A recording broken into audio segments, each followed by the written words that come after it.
بسم الله الرحمن الرحيم.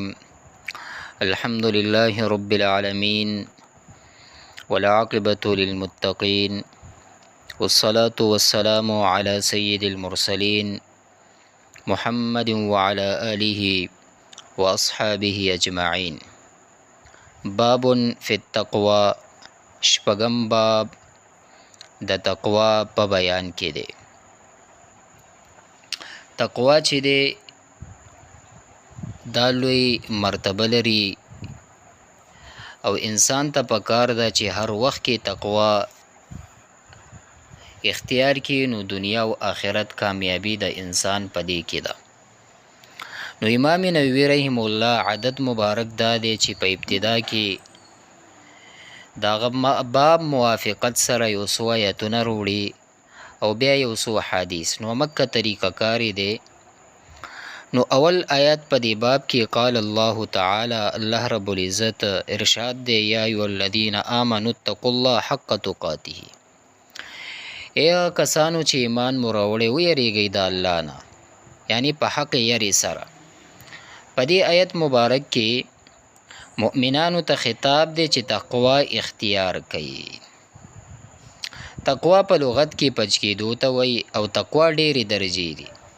تر ټولو اوچته تقوا دا ده چې انسان خپل زړه د غیر الله نه وساتي او د الله جل شانه په یاد کې او داغه په رضا کې مشغول وساتي. نو همدغه اوچته تقوا ده.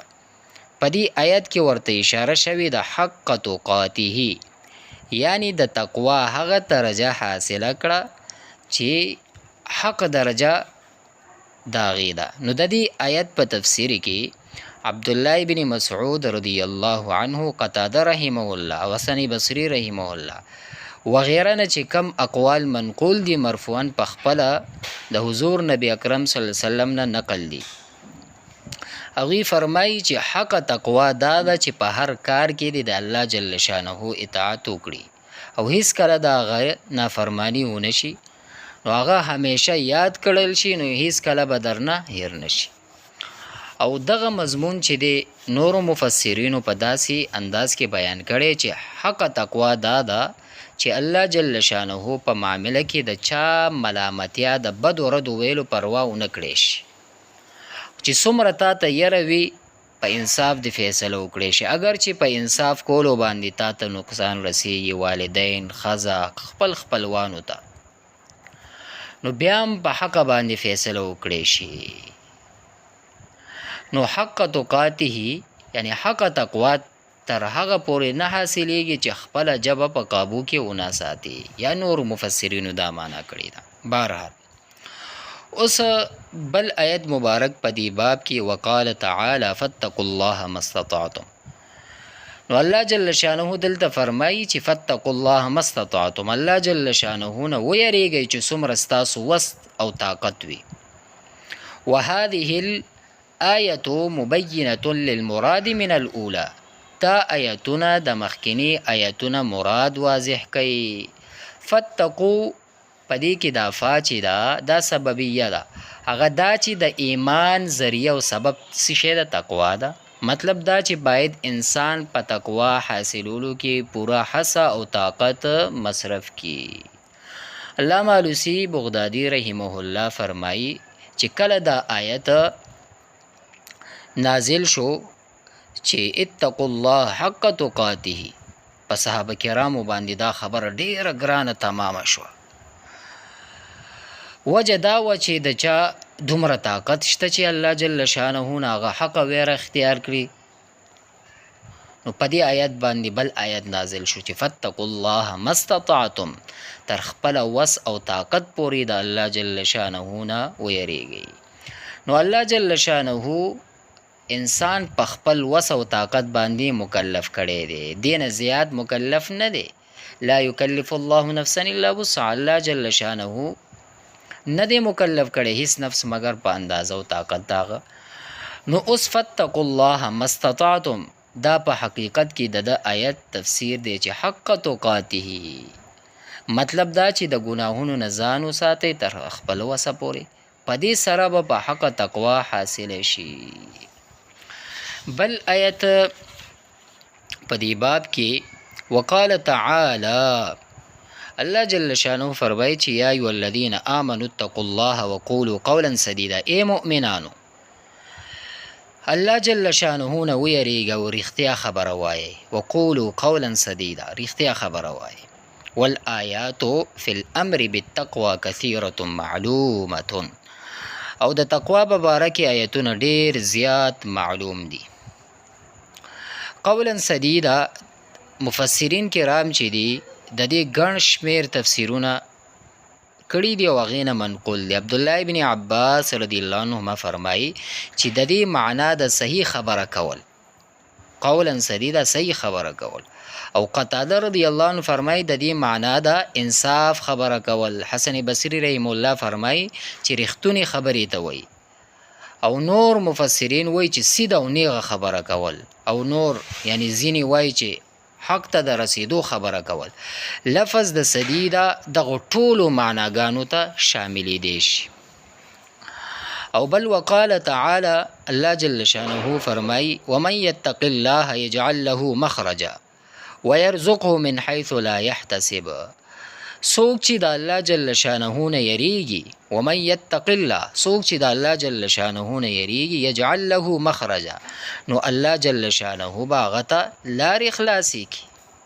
ويرزقه من حيث لا يحتسب، هغه ته به د هغه طرف نه رزق ورکړي د کم طرف نه چې د هغه هم ګمان هم نه وي. شان نزول د دې آیت مبارک څه داسې دی چې عبدالله ابن عباس رضی الله عنه فرمایي چې عوف ابن مالک رضی الله عنه د نبی اکرم صلی الله علیه وسلم په خدمت کې حاضر شو. ویل چې ای د الله رسوله زما زوی سالم دښمنانو بندي کړی دی او مور سخته پریشانه ده. حضور نبی اکرم صلی الله علیه وسلم ورته فرمایل چې زه تا ستا کوروالا ته امر کوم چې په کثرت سره لا حول ولا قوة الا بالله وای. یو په بل روایت کې دی چې نبی اکرم صلی الله علیه وسلم ورته فرمایي چې تقوا اختیار کړئ او په کثرت سره لا حول ولا قوة الا بالله. د دې نتیجه دا شوه چې د هغې زوی صحیح سلامت را خلاص شو. نه صرف دا نه چې صحیح طور باندې سلامت هغه را خلاص شو، بلکې د دښمن 4,000 هغه وزي او اوښانې هم له ځان سره راوستل. عوف ابن مالک اشجعي رضی الله عنه چې کله د حضور نبی اکرم صلی الله علیه وسلم د دې څاروو په باره کې پوښتنه وکړه او مسله پوښتنه وکړه، نو په دې باندې دا آیت نازل شو. په دې آیت کې تقوا 2 برکتونه بیان شوي دي. اول دا چې مشکلات او تکلیفونو نه الله جل شانه انسان چې دی هغه بچ کوي. مفسرین وایي دا مشکلاتو نه مراد کم مشکلات دي، یعنی عام مشکلات دی نه مراد دی، هغه دنیوي او که اخروي. دویم دا چې برکت دا دی په رزق کې به د الله جل شانه برکت واچوي، او برکت به داسې وي د داسې ځای نه به رزق درکړي الله رب العزت ستا هغه وهم ستا ګمان به م نه وي. نو دلته نه مراد کم رزق مراد دی، یعنی عام رزق مراد دی، هغه که دنیوي او که اخروي. صرف سکاګ مراد نه دی چې ته وی رزق، بلکې د ضروریاتو ټول شیان تینا دلته نه مراد دي، یعنی هر ضرورت به دی رفع کیږي باذن الله. وقال تعالی الله جل شانه فرمای ان تتقوا الله یجعل لكم فرقانا، که چرته تاسې د الله جل شانه نه ویریږئ نو تاسو ته به الله جل شانه د فیصلې کولو طاقت درکړي. یجعل لكم فرقانا ويكفر عنكم سیئاتکم، او لري به کې ستاسو نه ګناهونه ګورئ. ويغفر لكم والله ذو الفضل العظیم، ستاسو به بخنه وکړي الله جل شانه، او الله جل شانه ډیر فضل کوونکی دی. والآیات فی الباب کثیرة معلومة، په دې باره کې آیتونه ډیر زیات او معلوم دي. نو په دې آیت کریمه کې الله جل شانه په تقوا باندې 3 انعامونه وعده کړي ده. اول فرقان، دویم کفاره د سیئاتو، دریم مغفرت او بخنه. اولنې انعام فرقان دی. فرقان هغه څه ته ویل کیږي چې د 2 شیانو ترمنځ فاصله او جدایي راولي. نو دلته نه د الله جل شانه مدد ته هم فرقان ویل کیږي چې د دې په ذریعه حق او باطل فرق کیږي. او دویم انعام دا دی چې د ګناهونو نه به هغه یعنی چې څومره ګناهونه دي هغه ورته وبخښل شي، بیا به ورته د نیک عملو توفیق نصیب کړی شي. نو دا انعامونه دي.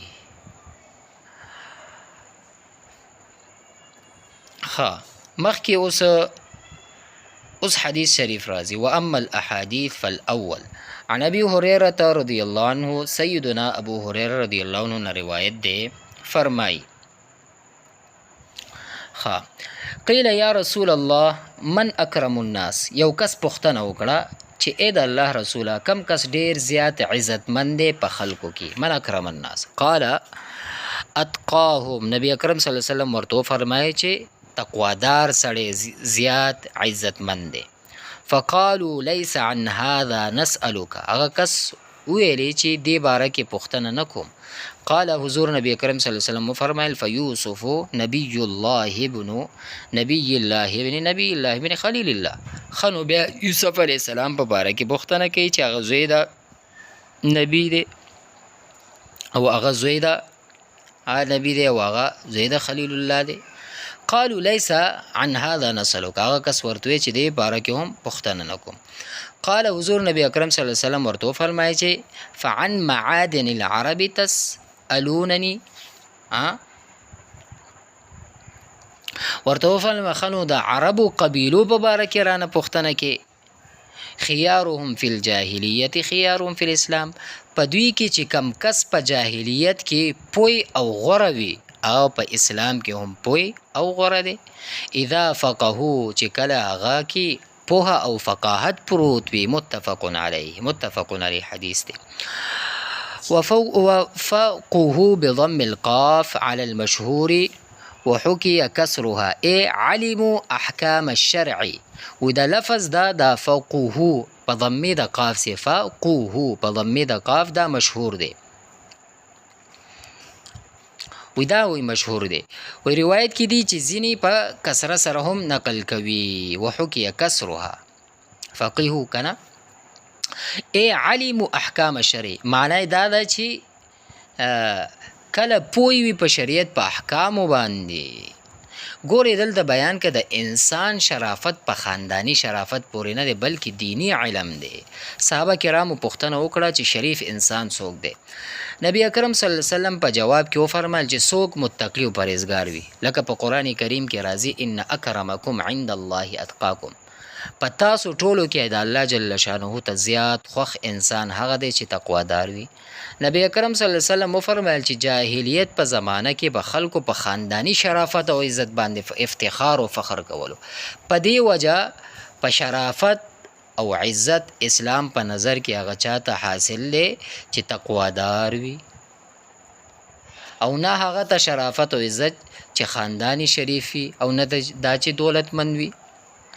نو عزت چې دی صرف په دین کې دی. قال بیا فرمایل چې فاکرم الناس فیوسف نبی الله ابن نبی، دای ورته فرمایي.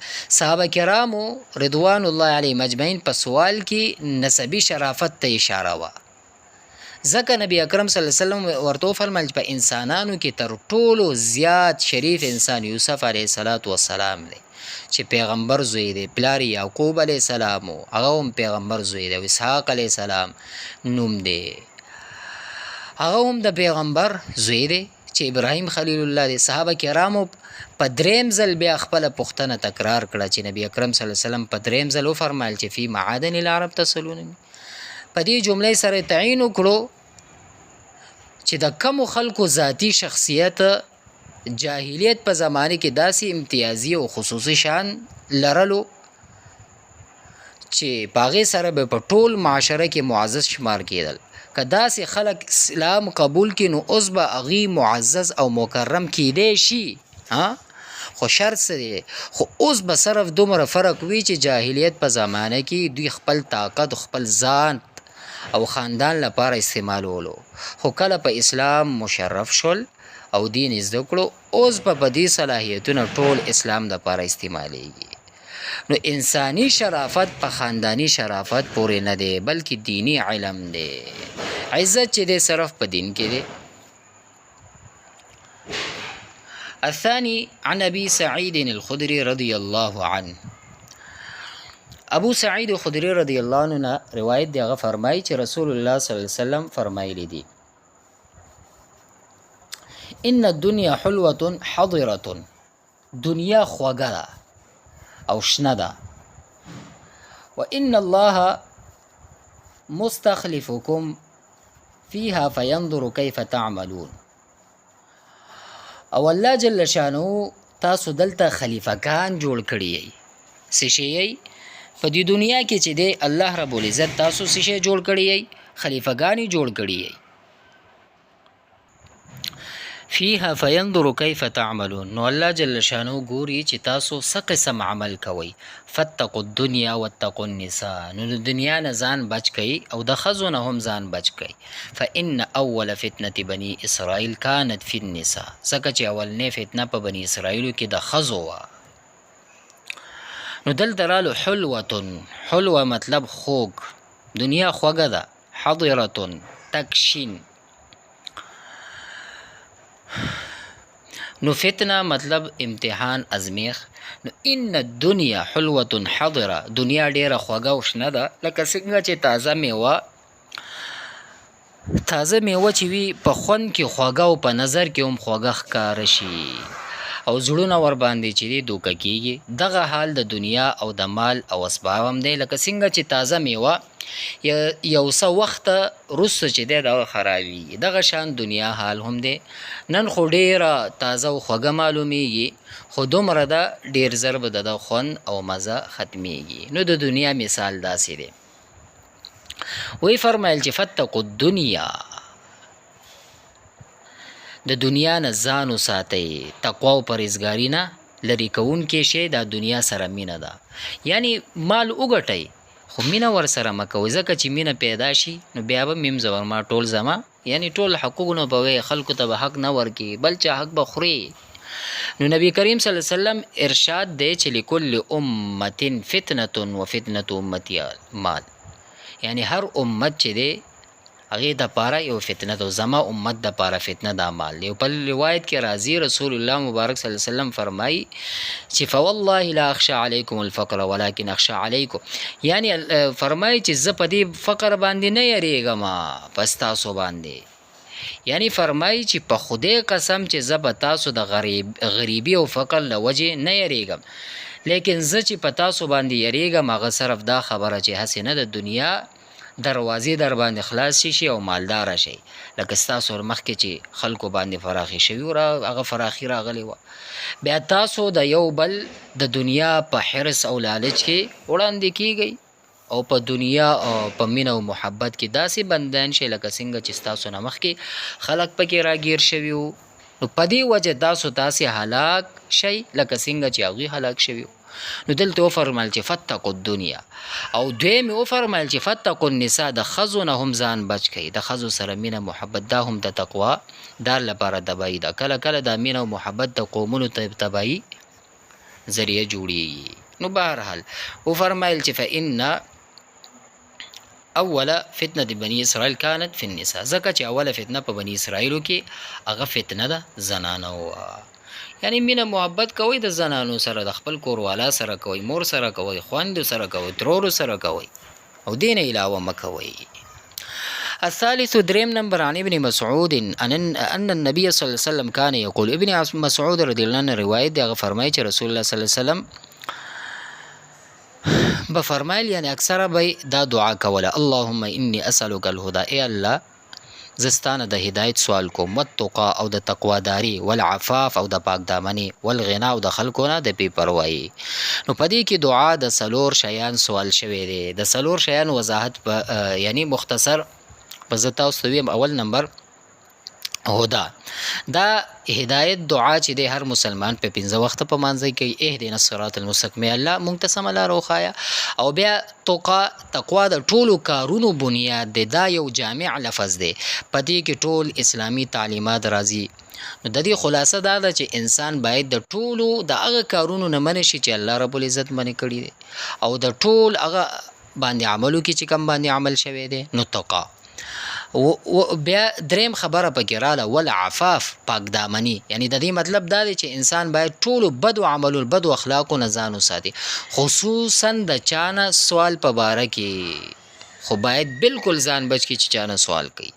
او دریم نمبر والغنا، د مخلوق نه بی پروايي، یعنی ضرورت مطابق چې روزي حاصله وي نو الله جل شانه نه سیوا هیڅ چاته دی یعنی حاجت او ضرورت اظهار دی ونه کړي. نو دا د څلور شیان په دې کې ذکر و، دا په کار ده، دا دعا ډیر جامع دعا ده. بل حدیث په دې باب کې چې دی الرابع څلورم نمبر حدیث عن ابي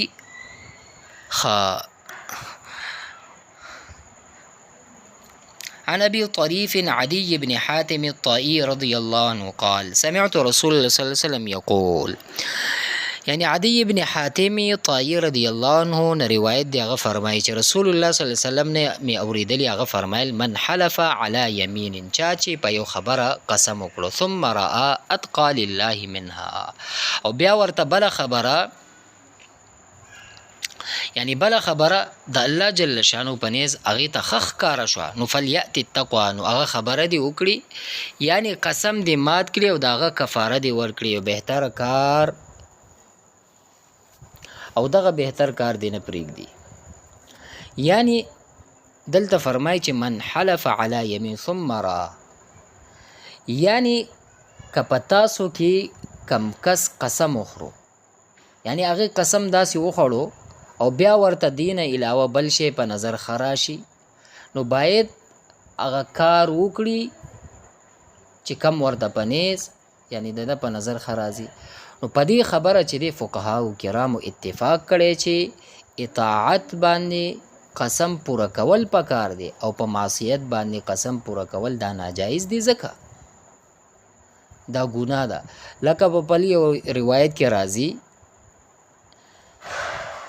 چې فرا غیر خیرا منها فلیکفر عن یمینه ولیفعل. اوس دلته دا مسله ده چې آیا د ګناه نظر ماتولو سره کفاره شته، یعنی لنډه به دا ووایم چې یو کس دا د ګناه دغه وکړه چې زه به دا کوم او بیا ورته ښکاره شي دا خو ګناه ده، نو دا به اوس کوي او که نه کوي دې باره کې، نو اوس به دا نظر یعنی کم قسم یې کړی دی دا به ماتي او که نه. نو دلته فرمایي په دې باره کې فقهاو کرامو یعنی مختلف مذاهب دي. مثلا امام مالک امام شافعي رحم الله فرمای په دې صورت کې به هیڅ قسم کفاره ته یعنی ضرورت نشته، یعنی دا به کفاره نه ورکوي ځکه د ګناه نظر دی. امام ابو حنیفه رحم الله فرمای چې ګناه ته به ګور چې دا ګناه لعینه یعنی خپله د خپله ګناه وي، لکه قتل کول، زنا کول وغیره شو، نو داسې نظر پوره کول هم جایز نه دی، نو په دې باندې کفاره هم نشته. او که دا ګناه لغیره وي لکه د اختر په ورځ دا وایي چې زه روژه نیسم یا ایام تشریق په ورځ روژه نیول، نو په دې صورت کې نظر پوره کول جایز نه دی، نو دا به څه کوي، نو کفاره به خامخا دلته ادا کوي. که هغه ګناه دی داسې قسم کړی چې زه به دا کوم، که هغه خپله ګناه وه نو بیا خو به نه کوي، کفاره هم نشته. او کلی غیرها بیا نو بیا به داسې شی کوي، دا به بیا کفاره ورکوي. بل روایت په دې باب کې الخامسو پنځم نمبر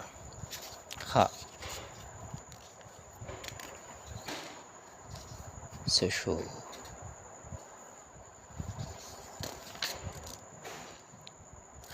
الخامسو پنځم نمبر چې دی په دې باب کې پنځم نمبر عن ابي امامة صدي بن عجلان الباهلي رضي الله عنه قال سمعت رسول الله صلى الله عليه وسلم. ابو امامه صدي بن عجلان الباهلي رضی الله عنه روایت دی، هغه فرمایي چې رسول الله صلی الله علیه وسلم نمی اوریدلی دی چې په حجۃ الوداع کې و فرمایي چې اتقوا الله وصلوا خمسکم، د الله جل شانو نه ویریږئ او پنځه وختونه مونځ ادا کړئ، وصوموا شهرکم، او د رمضان المبارک میاشتې روژې ونیسئ، وادوا زکات اموالکم، د خپلو مالونو زکات ورکئ، واطیعوا امراءکم، د خپلو مشرانو تابعداري کوئ، تدخلوا جنت ربکم، تاسو به خپل یعنی رب جنت ته داخل شي. رواه ترمذی فی آخر کتاب الصلاة. او روایت کړی دی وقال حدیث حسن صحیح او دا حدیث امام ترمذی رحم الله په آخر د کتاب الصلاه کې نقل کړی دی فرمایي چې دا حدیث چې دی دا حسن صحیح دی په حجۃ الوداع خطبه یو څو مهمه خبرې دلته ذکر کیږي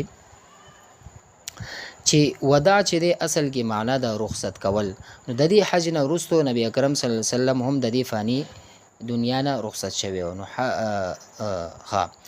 نو دلته فرمایي چې خطبه ویله په دې وداع یعنی په حجۃ الوداع کې نبی اکرم صلی الله علیه وسلم په خطبه کې فرمایي چې تقوا الله د الله جل شانه نو یریږي حقیقت دا دی چې تقوا داسې علاج چې د انسان په نیکو عملونو مصروف کیږي د بدو عملونو نه چې دی انسان هغه ساتل کیږي بیا فرمایي چې واطیعوا امراکم تدخلوا جنت ربکم د خپل مشران و امیرانو اطاعت کوي د خپل رب جنت ته داخل شي علما فرمایي چې کله امیر اطاعت په شرعي طریقې نافذ شي کنه شرعي طریقې باندې اوس په جایزو کارونو کې امیر اطاعت چې دی دا ضروری وي البته که ناجایز کارونه امر درته کوي نو اطاعت جایز نه دی نو په دې خبره علامه نووي رحمه الله فرمایي چې اجماع ده په دې باندې علامه نووي رحمه الله اجماع نقل کړی دی چې د دې حدیث نه هم دا معلومه شي چې کله امارت په شرایطو باندې امیر جوړ شي نو اوس د دې امیر د امارت نه مخ اړول چې دی یعنی دا بغاوت دی تر هغه وخته پورې د دې امیر نه به یعنی مطلب اطاعت بکیږي چې یعنی نافرمانی کله جایز دی کله کفر بواح یعنی ظاهرا کفر ښکاره شي نو بیا د امیر اطاعت نشته دی نو دا باب چې تقوا باره کې نو پدې آخرنه حدیث کې مراله چې اتقوا الله د الله جل شانه نو یریږي نو تقوا چې دا ډېر لوی مراتب لري یعنی که یو کس تقوا اختیار کا نو په دنیا او آخرت کې به هغه کامیاب وي